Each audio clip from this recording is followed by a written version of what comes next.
Se tem um dia que Deus decidiu, o Brasil jamais será um país rico, foi no dia que Luiz Inácio Lula da Silva veio ao mundo. Porque ele virou presidente e nos condenou à miséria perpétua. O que nós assistimos ontem no pronunciamento do ministro Fernando Haddad foi um show de horrores num nível que eu poucas vezes vi no Brasil. A bancada da esquerda aqui, a deputada Tão Preto, estava tranquila e feliz. Eu até entendo. Preocupado estamos nós, que sabemos o básico da matemática. Se vocês acham que eu estou mentindo, olha o preço do dólar hoje, que bateu R$6, olha o juro que 2 anos bateu 14. O Haddad tinha que anunciar um corte de gastos, resolveu anunciar uma bomba fiscal. E o Brasil assistiu atônito a um ministro que simplesmente colocou uma bomba relógio no colo de todos os brasileiros. Eu confesso que desse governo eu esperava o pior, mas isso que eu tô vendo é muito pior do que eu esperava. O Haddad, nesse pronunciamento, tirou o jaleco de ministro da Fazenda, colocou o jaleco de candidato a presidente. Ficou falando das conquistas, que segundo o deputado Adão Preto nós poderíamos ficar a tarde inteira aqui falando, que eu tô tentando descobrir quais são, e absolutamente esqueceu ou ignorou de falar efetivamente dos cortes de gastos. Falou o tempo inteiro de conquistas que não aconteceram, e esqueceu de dizer que todos os aumentos de salário mínimo e assim por diante foram às custas do endividamento e do comprometimento das gerações futuras. Sobre o corte de gastos, falas genéricas, pouco detalhamento, muita omissão. 70 bilhões de reais, segundo Haddad, para os próximos 2 anos. 30 bilhões no ano que vem, 40 bilhões em 2026. Haddad omitiu que dos 70 bilhões, 10,3 bilhões de reais são cortes da educação, que a bancada do PT sobe o tempo todo dizendo aqui que é prioridade do governo federal. 11,9 bilhões de reais são cortes de aumento do salário mínimo que não serão concedidos, ou seja, não é corte. É mais ou menos como eu estar quebrado hoje por conta dos gastos que eu fiz no passado e dizer que para mim resolver meu problema eu não vou sair para comer num restaurante na semana que vem. 14,4 bilhões de reais são cortes das emendas impositivas, o que é correto. O Congresso tem que cortar na carne, não há absolutamente nenhuma dúvida. O problema é que essa estimativa é baseada numa projeção superestimada, ela não existe. 7 bilhões dos cortes serão retirados dos programas sociais. E mesmo com tudo isso, o corte de gastos é irrisório. Corte de luxo, corte de despesa de viagem, corte ou impedimento da compra do avião de 1,4 bilhões de reais do Lula, ninguém fala. Mas para cortar benefício social, estão os campeões. Omitiu também o corte ou a readequação do abono salarial, que hoje todo trabalhador que recebe menos de 2 salários mínimos em média por mês recebe, e a partir de 2027 essa linha de corte vem para 1,5 salário mínimo. Grande parte do ajuste também vem do corte do abono salarial. Trabalhadores, a educação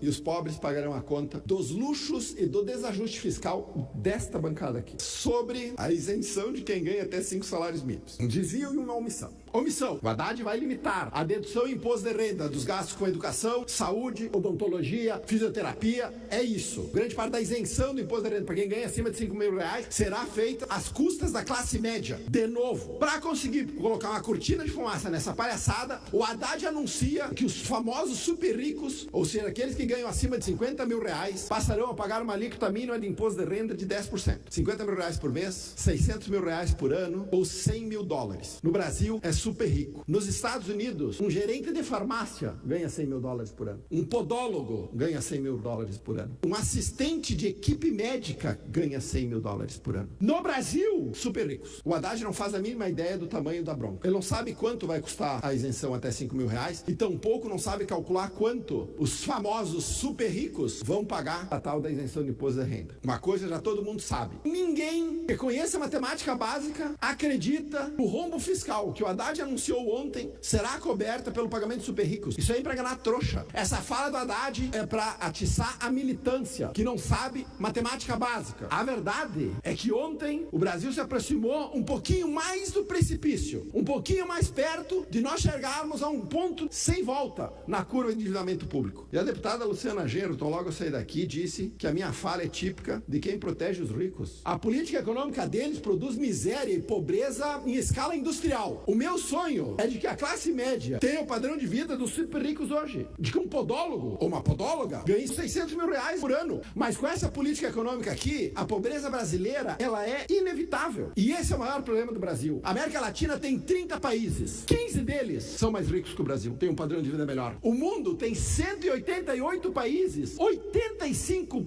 deles têm um padrão de vida melhor que o nosso. O problema do Brasil é a pobreza criada, mantida e perpetuada pela incompetência e essa política econômica caótica e desastrosa que esse bando incompetente insistem em impingir ao Brasil. O Lula é o maior flagelo que esse país já teve. Se tem um dia que Deus decidiu o Brasil jamais será um país rico, foi no dia que Luiz Inácio Lula da Silva veio ao mundo. Porque ele virou presidente e nos condenou à miséria perpétua. E depois que ele sair da presidência, ele vai sair da presidência em 2027, tenho certeza, nós ficaremos anos corrigindo os desequilíbrios e as distorções produzidas por esse bando incompetente. É isso que nós assistimos ontem.